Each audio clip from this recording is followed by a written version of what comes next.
গ্রামটির নাম ছিল শ্যামলপুর। ছোট সুন্দর গ্রাম, চারদিকে সবুজ মাঠ আরো পাখির ডাক। গ্রামের এক কাঁচা বাড়িতে থাকতো দাদি আরো তার নাতনি মুনিয়া। মুনিয়ার বয়স তখন মাত্র 10 বছর। তার মা বাবা শহরে কাজ করত।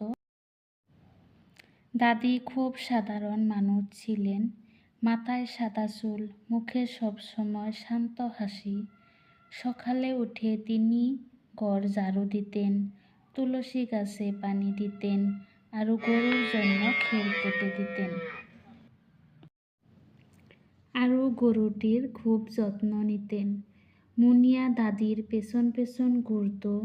দাদি যা কাজ করতেন মুনিয়াও তাই শিখত। প্রতিদিন বিকেলে দাদি মুনিয়াকে নিয়ে উঠোনে বসতেন।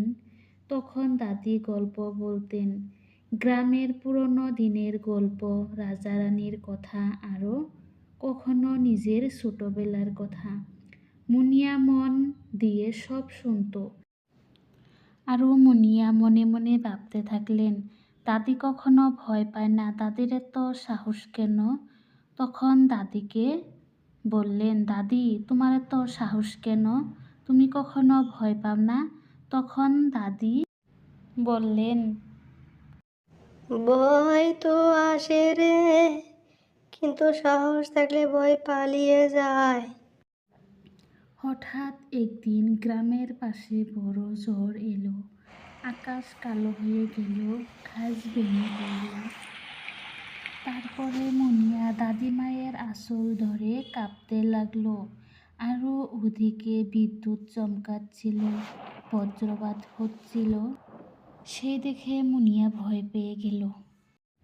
পরের দিন ভোরবেলা মুনিয়া স্কুলে যেতে লাগলো। আরও যেতে যেতে ভাবতে লাগলো, ভালো করে পড়াশোনা করতে হবে। আরও তারপর তার বন্ধুর সঙ্গে দেখা হলো, আরও বন্ধুরা তাকে নিয়ে হাসাহাসি করলো। আরও মুনিয়া মন খারাপ করে তার দাদির কাছে গেল।